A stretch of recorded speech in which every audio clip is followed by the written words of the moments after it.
Boa noite a todos. Boa noite. Então, como disse a Márcia, que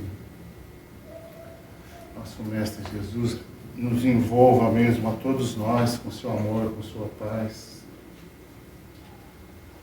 para que a gente tenha condição de assimilar e aproveitar esses ensinamentos que a espiritualidade nos traz, nessas verdades que vêm de Deus, de Jesus.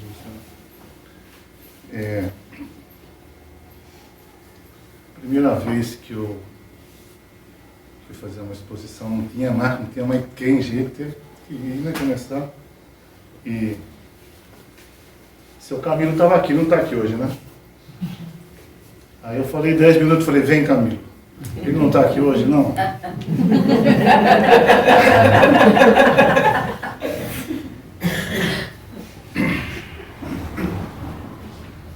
Antes da gente começar, então, o tema de hoje, é homossexualidade à luz da doutrina espírita, como tudo aqui é visto sobre a ótica da doutrina espírita, das verdades espirituais.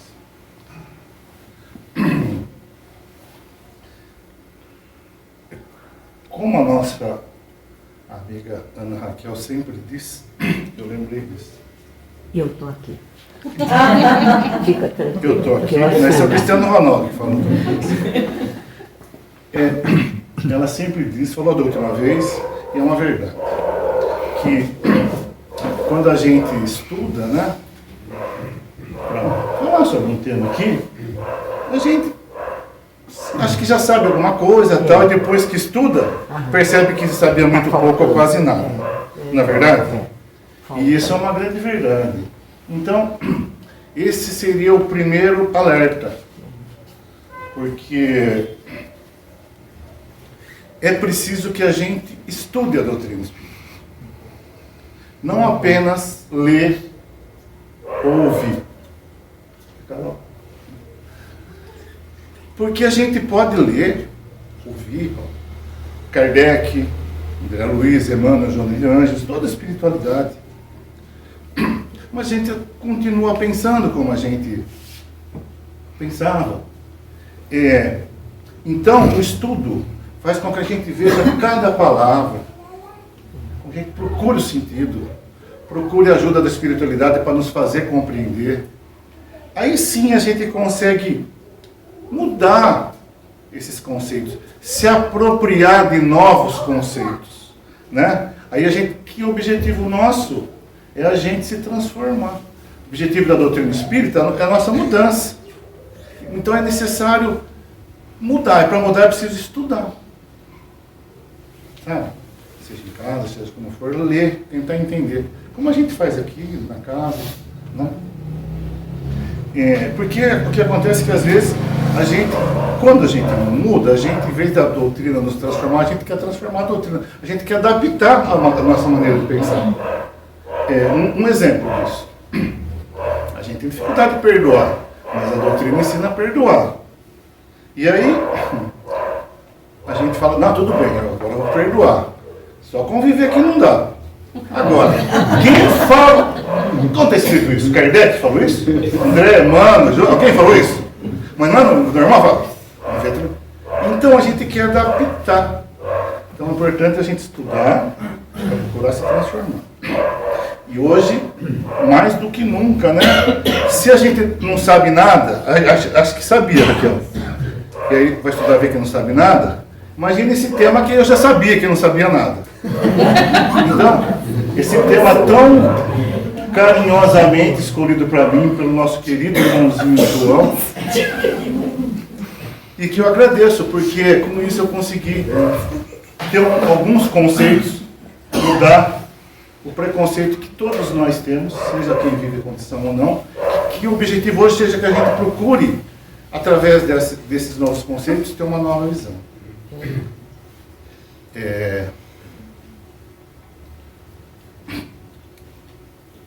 A nossa exposição de hoje, ela é em cima de uma fala de um Marlon Rickdown.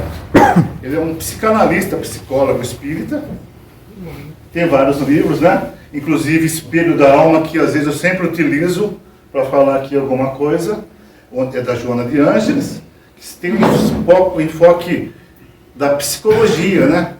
Psicológico sobre a doutrina. E ela e ele, mais outros 2 colegas, fazem comentários nesse livro. Muito bom. Mas ele tem muitos outros. Então, em cima de uma fala dele, e, como não podia deixar de ser, tudo fundamentado em Kardec, obras básicas. E também nas obras subsidiárias. Seriam subsidiárias? Emmanuel, André Luiz, João de Anjos, toda a espiritualidade, porque básica é Kardec. Kardec falou tudo. Subsidiária porque depois os espíritos vieram trazer mais informações. Subsídios para melhorar aquilo. Mas Kardec já tinha falado. Então, isso que é importante. Então, ele começa falando com Kardec. Então, no Livro dos Espíritos, ele traz 3 questões do Livro dos Espíritos. Na segunda parte, capítulo 4, a pergunta 200 fala assim: tem sexo os espíritos? E a resposta da espiritualidade: não como entendeis, pois o sexo depende da organização. Há entre eles amor e simpatia, mas baseados na concordância dos sentimentos. Não como entendeis, porque depende da organização. A gente entende o sexo com base na organização morfológica, fisiológica, nas formas, na nossa forma humana, mas nos espíritos é diferente. Cada espírito tem uma evolução. E a gente sabe que o espírito, a sua organização vai sendo cada vez mais espiritualizada, mais sentimento, progride muito mais no campo do sentimento do que da sensação e das formas. Então, por isso que falou, não vamos falar disso. O que responderam eles? Não depende disso, esquece. Há entre eles amor e simpatia baseados na concordância dos sentimentos, afinidade dos sentimentos. Então, o que importa aqui é o amor e a simpatia. O amor e a simpatia. Se tem sexo, não tem sexo, isso não importa. Então, tudo que a gente vai falar hoje vai se resumir nessa resposta dos espíritos a Kardec. E essa simples questão resolveria todas as outras questões sobre sexualidade. Seja homossexualidade, transexualidade, bissexualidade, não, seja lá o que for, hétero. Ela responde a tudo, porque não importa isso. Isso é uma situação transitória aqui do corpo. O que importa é o amor e a simpatia, a afinidade. Porque nós existimos para quê? Para desenvolver o amor, se aproximar de Deus. Kardec já resolveu tudo aí. Os espíritos, é lógico. Mas, já em seguida, na próxima pergunta, 211, ele pergunta assim: em nova existência, pode o espírito que animou o corpo de um homem animar de uma mulher e vice-versa? Ou seja, o espírito nasceu homem, depois nasce mulher. Nasceu mulher, nasce homem. E a resposta é de certo. São os mesmos espíritos que animam os homens e mulheres. A gente vai ver nesse capítulo que eles respondem que o espírito não tem sexo. O espírito não tem sexo. O sexo, essa condição de masculino, feminino, essa polaridade se dá enquanto a gente é encarnado, para que a gente aprenda com essas condições. Mas então, em cima dessa resposta, muita gente, e se criou no meio espírita, uma confusão de que seria essa a origem da homossexualidade. Um espírito nasce homem, homem, homem, homem, homem, homem, homem, homem. Aí ele renasce mulher, então vira uma mulher homossexual, igual a de mulher. Ou vice-versa. Nasce mulher, mulher, mulher, mulher, mulher, mulher, mulher. Aí tem uma encarnação como homem, um homem homossexual. Não. Absurdo isso. Não é isso. Primeiro o preconceito a gente tirar. Porque a gente está falando de espírito, de energia psíquica. e não de orientação física. Então a condição de masculino ou feminino é uma condição do espírito que vai sendo desenvolvida conforme as encarnações. Na filosofia, na psicologia de Jung, que Joana de Angelis traz para nós tão bem desenvolvida, os arquétipos, que são essas bagagens espirituais, tudo que a gente viveu que traz o inconsciente, os principais é o masculino e o feminino. O masculino chama-se ânimos e a energia feminina chama-se ânima. Então todos nós temos um pouco dessas energias. O homem tem a energia do ânima e a mulher o ânimo do homem, um pouco porque a gente já viveu nessas polaridades. Então, quando uma mulher que viveu muito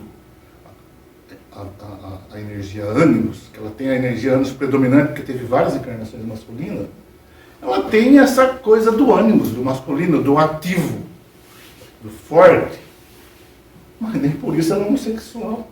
A gente tem muitos casos, sim, de mulheres fortes. Elas batem na gente. Então, não é esse o caso. Porque a gente vai viver, vai alterar de polaridade de sexo. Joana de Ângeles, no livro Jesus, à luz da psicologia profunda, você também gosta, né? Que a gente usava de vez em quando. Ela explica bem que Jesus oscilava, transitava muito bem, com perfeição, entre essas qualidades, masculino e feminino. Ele, como espírito puro, né? Ele já tinha um nível de excelência nessas qualidades do masculino e feminino, que ele não precisava ser fisicamente uma mulher para demonstrar a ternura maternal, né? Na sua mais elevada expressão. Assim como ele exibia, ele demonstrava um comportamento do ânimo masculino, né? Característica dos pais em outras situações. Então, é isso que a gente vai, por isso que a gente vai desenvolver essas duas polaridades que são do espírito, é uma energia psíquica. Não bastasse tudo isso, lá no Livro dos Espíritos, na terceira parte, no capítulo 4, né, das leis de reprodução, Kardec pergunta, questão 695. Será contrário à lei da natureza o casamento, isto é, a união permanente de dois seres? A resposta é um progresso na marcha da humanidade, mas aqui nós não vamos nos deter na resposta, mas sim na pergunta. Veja bem, ele perguntou se é contrário à lei da natureza, à lei de Deus, a união, o casamento, né? Permanente entre dois seres. Ele não falou entre homem e mulher. E essa lógica do homem e de mulher existia desde Paulo, que falava em união e casamento de homem e mulher. Os textos bíblicos. Por que ele não falou? Kardec era ignorante, será? Distraído? Pensou? A gente pensa que Kardec, sobre a nossa ótica, ele era um pedagogo, um filósofo, um psicólogo. Ele estudou, analisou, meditou o sentido de cada palavra, cada frase, cada pergunta. Não colocou por acaso dois seres. Não disse que tinha que ser entre homem e mulher. Porque quando ele fez essa questão aí, já tinha homossexual. 1857. Então, voltamos a falar da importância de se estudar para passar batido. Como passa batido pela gente. Aí, esse Marlon trouxe a questão. Dois seres. Já muda, né? Acaba o preconceito, né? Então, estudar para a gente mudar conceitos. Preconceitos, que é um conceito formado antes, com base em pouca informação equivocada, ainda pobre.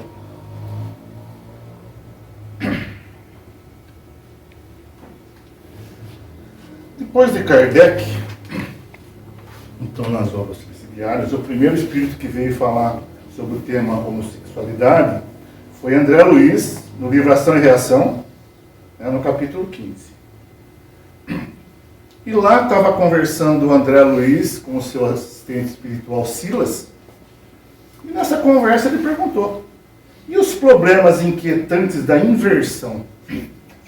Que é essa questão de ter uma personalidade masculina e um corpo feminino, uma personalidade feminina e um corpo masculino, e outras situações que não são. Né? E aí, Silas responde: quando o homem tiraniza a mulher, furtando-lhe os direitos e cometendo abusos, é conduzido pelos agentes da lei divina ao renascimento doloroso em corpo feminino, para que no extremo desconforto íntimo aprenda a venerar a mulher como sua irmã, companheira, filha, mãe, diante de Deus. Correndo a mesma situação, a mulher criminosa que depois de arrastar o homem à devassidão e à delinquência, requisitando quase sempre a internação em corpo masculino.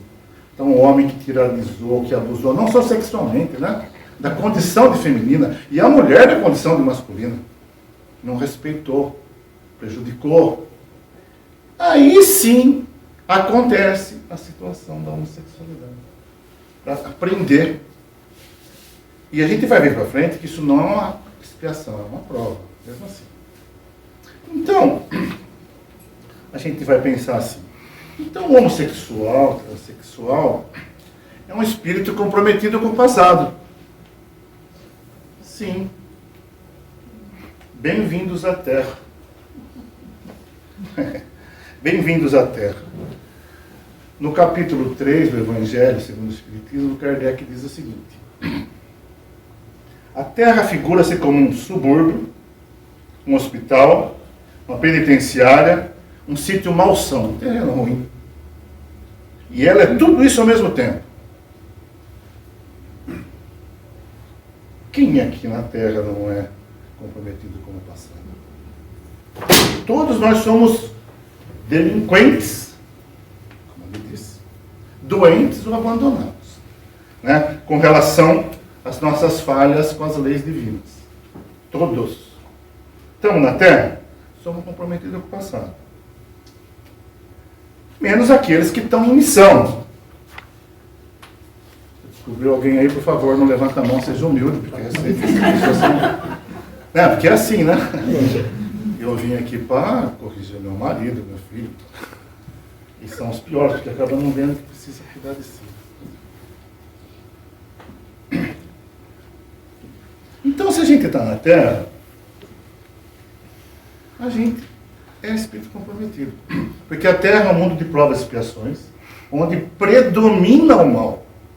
Estamos em transição, sim, para a categoria seguinte, mundo de regeneração, onde predomina o bem, mas o mal está ali, ó. Está ali, ó. Pau a pau, hein? Tem bastante. Nos mundos felizes, que tem só ainda um pouco de mal, já está.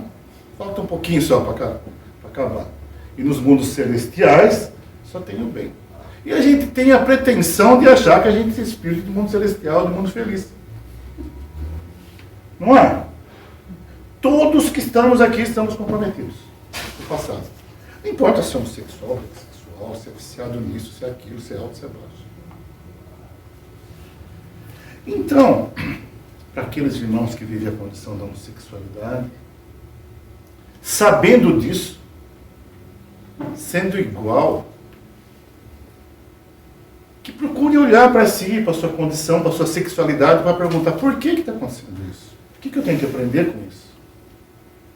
Normal isso.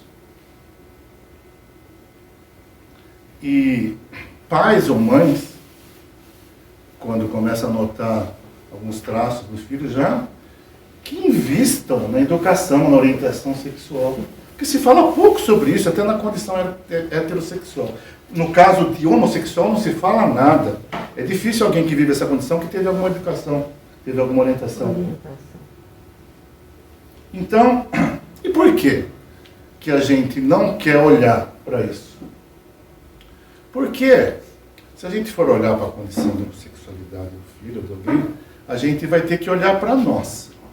E aí, sexualidade é alguma coisa complicada para todos. Nenhum de nós ainda compreendeu a sua lógica completamente. A gente não é espírito puro ainda. É normal que a gente ainda tenha muito que avançar.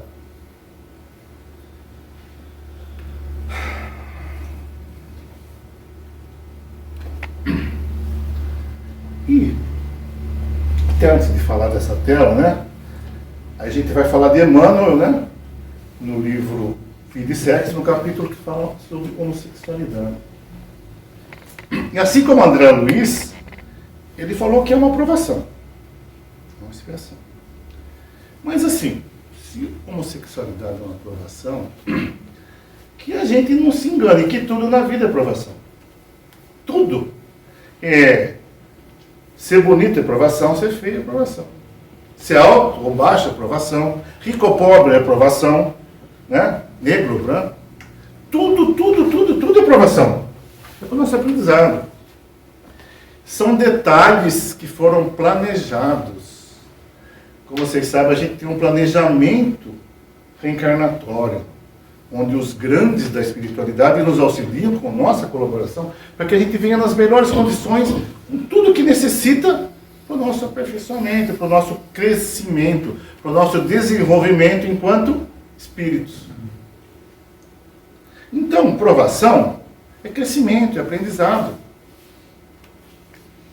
Não só homossexualidade é provação, tudo é provação. Todos nós aqui vivemos a provação. E tem expiações. Então, a pergunta que o homossexual tem que fazer, e nós todos temos que fazer,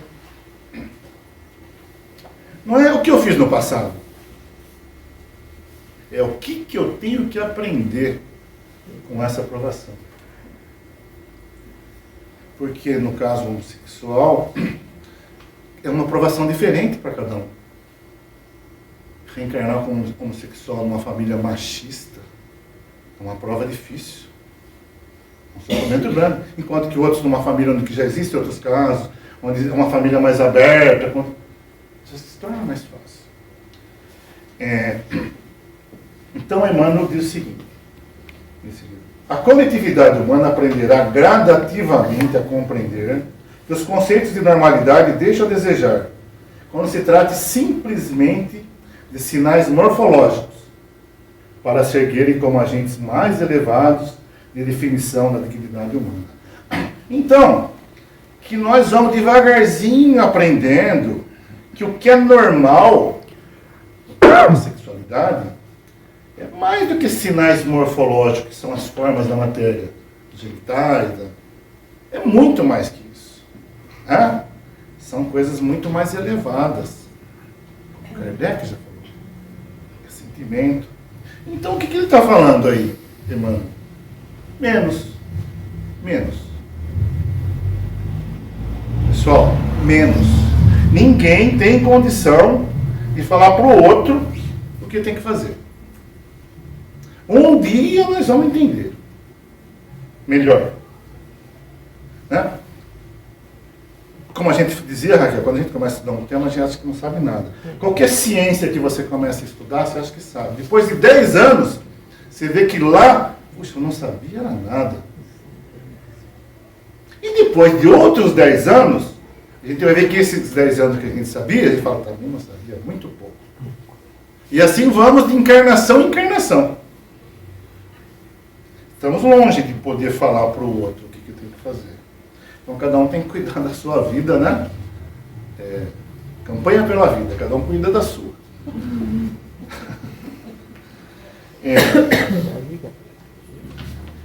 Porque todos nós temos conflitos enormes no campo da sexualidade. Todos nós, não importa a condição, homossexual, hétero, trans, não, bi, sei lá.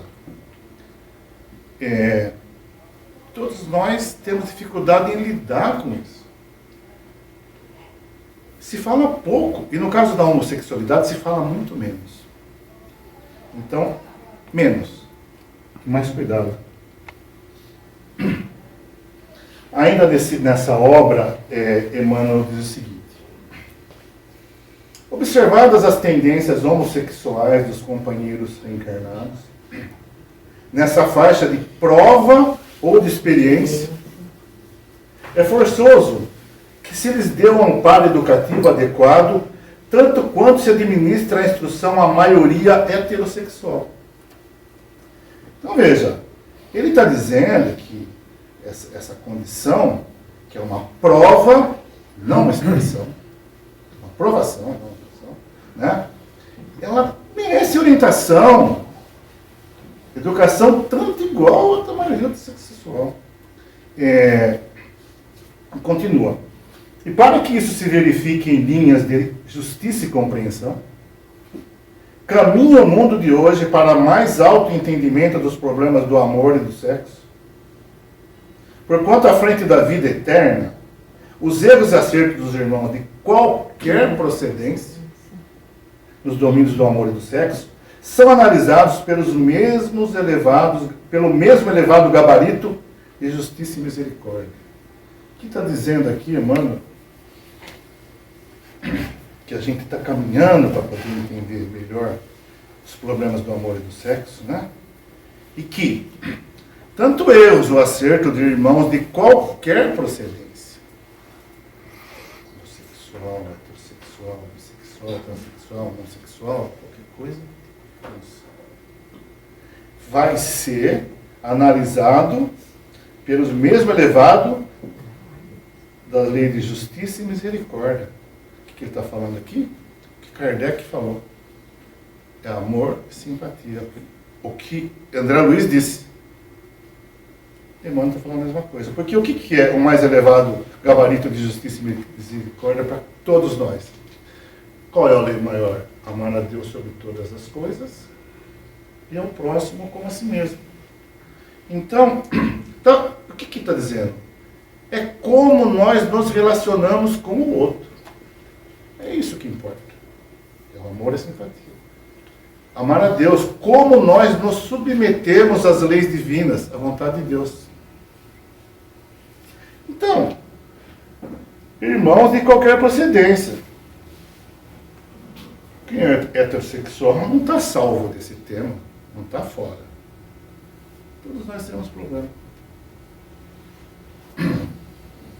Estatística nacional, 75% dos homens traem, 50% das mulheres.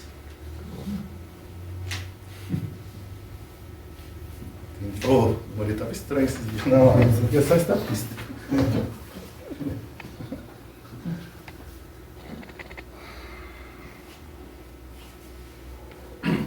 Seguindo na ordem cronológica das informações dos espíritos, né?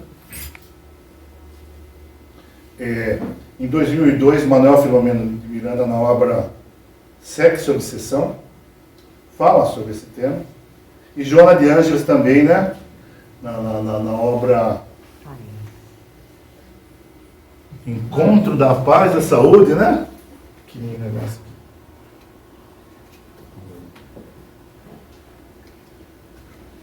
E são textos bem lúcidos, presta atenção, bem esclarecedores sobre o tema.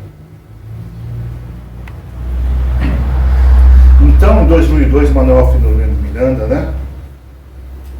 No livro Sexo e Obsessão, disse o seguinte: face aos problemas evolutivos, muitos espíritos transitam, situação transitória, na condição homossexual, o que não lhes autoriza comportamento vicioso. Estando previsto para o futuro um número tão expressivo que chamará a atenção dos psicólogos, sociólogos, pedagogos, que deverão investir melhores e mais amplos estudos em torno dos hábitos humanos e da sua conduta sexual. Ele falou em 2000 anos, já 20 anos atrás, ele falou que ia estar acontecendo isso. Que é necessário investir na educação, na pesquisa, no conhecimento disso, né? Para que se melhore, tenha essa condição de se auxiliar. A gente, como espírito, possa aprender. Então, ele falou que transita na condição, é uma situação de experiência, uma necessidade de aprendizado. Mas nem por isso está autorizado a comportamento vicioso.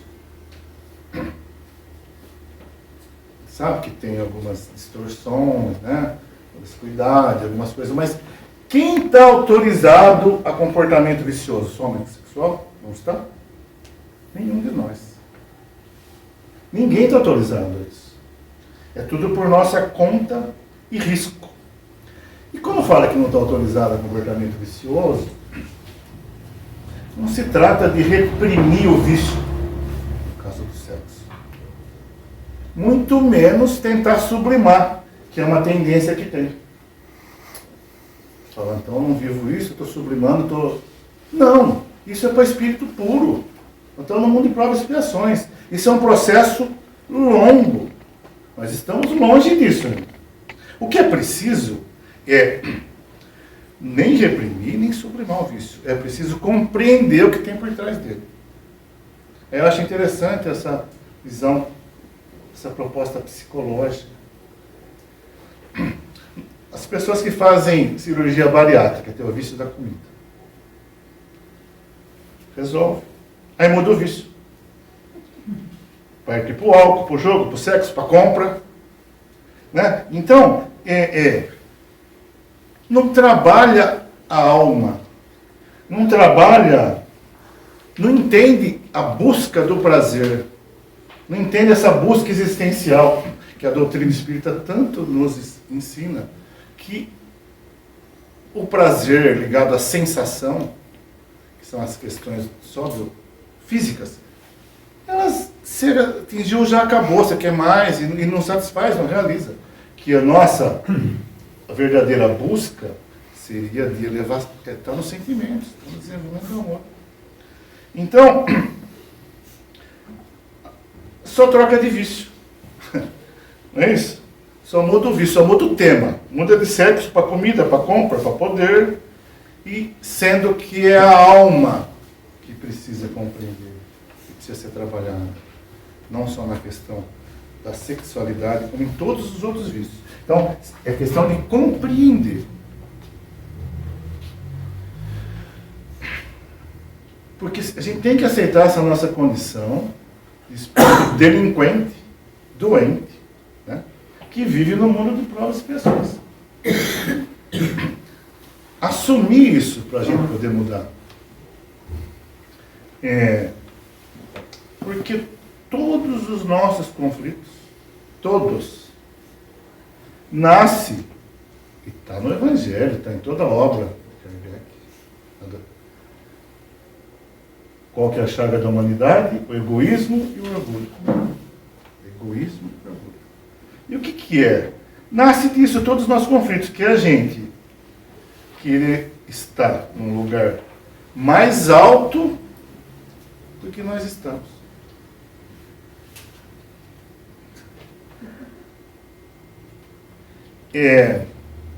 A gente querer ser quem a gente ainda não é. É estar onde nós ainda não estamos. Esse é o orgulho, a vaidade, o egoísmo. É isso que atrapalha. Vaidade, inveja, ressentimento, mágoa. Todos os nossos conflitos morais decorrem da falta de compreensão do nosso lugar existencial no mundo. Quem nós somos? Quem eu sou? Eu não estou aqui. Sou bom nisso, ruim naquilo. É lógico que é difícil ver. Um exemplo disso, pertinente ao tema, abstinência sexual, né?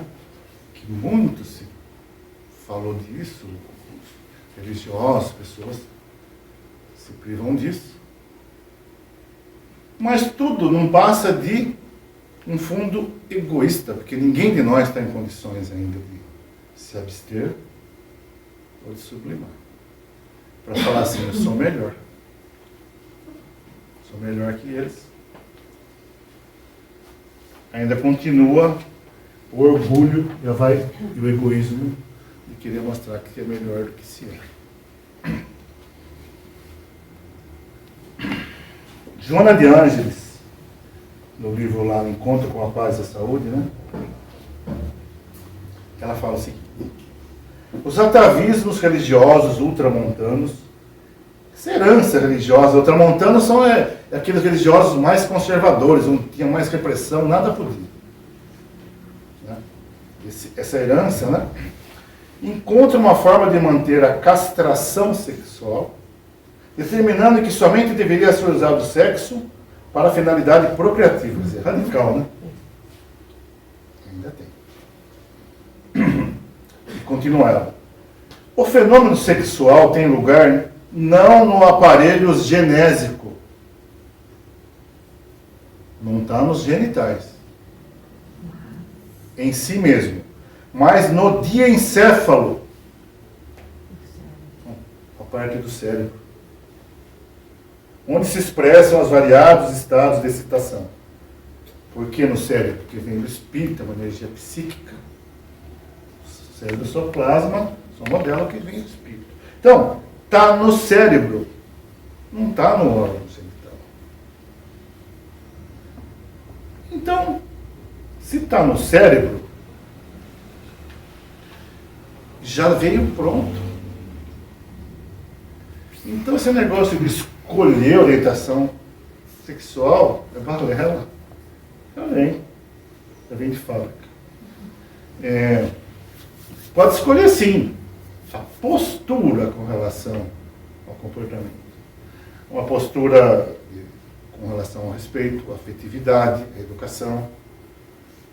Só isso. Então está no cérebro. E continua ela. Eu acho muito legal. O fato de alguém amar outro do mesmo sexo não significa distúrbio ou desequilíbrio de personalidade. Está claro isso? Não é distúrbio nem desequilíbrio de personalidade. Mas uma opção que merece respeito, podendo ser considerada como certa predisposição fisiológica. Está no cérebro. Está no corpo. Pode-se considerar como uma necessidade sexual diferente, com objetivos experimentais, no processo de evolução. Tem a ver com o processo daquele espírito, naquele momento. É uma predisposição fisiológica, está no cérebro. Não é distúrbio de personalidade. E se está no cérebro, se é uma predisposição fisiológica, faz parte de um planejamento reencarnatório. Os maiores, que nada mais é do que a vontade de Deus. Viver essa condição é viver a vontade de Deus.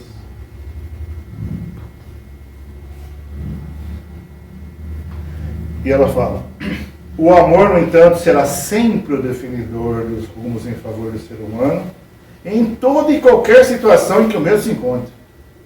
Não importa se é homossexual, bissexual, transexual, qualquer situação, alto, baixo, rico, pobre, inteligente, excepcional. É o amor que vai definir o nosso rumo. Foi o Kardec que disse: o que importa é amor e simpatia? Foi isso que André Luiz disse, que Emmanuel disse, ele está falando também.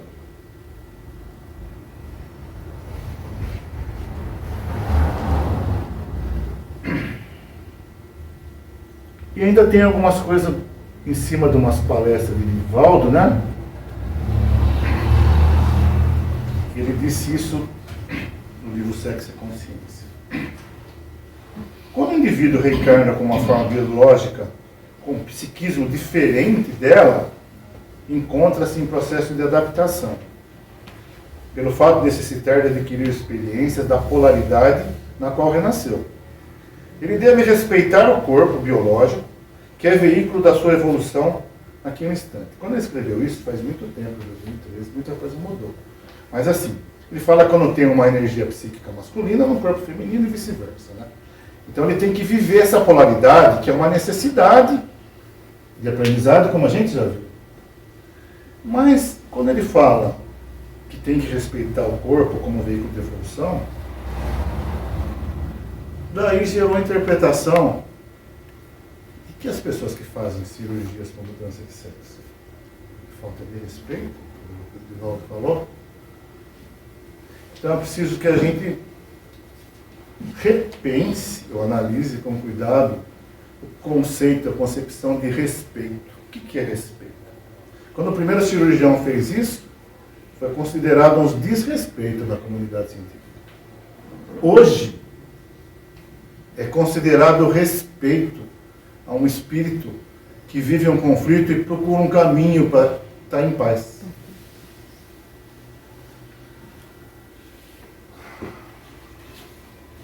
E aí, Divaldo diz o seguinte: se a busca da afetividade for a motivação para esse vínculo, essa união, as leis divinas não irão considerar essa opção como uma infração aos seus princípios. Então, Kardec disse que importa o amor e a simpatia, Emmanuel, André Luiz, Joana e Divaldo. O que importa é o amor, desenvolvimento do amor, aprendizado do amor. Então, depois que Kardec, Emmanuel, André Luiz, Joana, quando falou isso, depois de ter claro para nós esses novos conceitos, essas informações, a gente não só pode, como deve, formular um conceito mais adequado sobre o tema. Aquele nosso pré-conceito, que era um conceito equivocado, pode ser mudado, deve. E esse era o objetivo de hoje. E para concluir, a gente pode entender que o convite de se viver a homossexualidade, mais do que ser reconhecido como homossexual, mais do que lidar com o preconceito, é a vivência do amor, é ser atacado, ser perseguido, ser magoado, mas viver o Evangelho na última instância. É compreender, tolerar, respeitar, perdoar. Que diferença que tem do nosso convite, de todos, seja lá quem for? O convite da nossa vida é igual para todos, é o mesmo. É a aprovação de viver o amor em todos os momentos, em qualquer circunstância. É viver a lei do amor com todas as pessoas. Acho que eu não vou fazer nenhuma gracinha agora.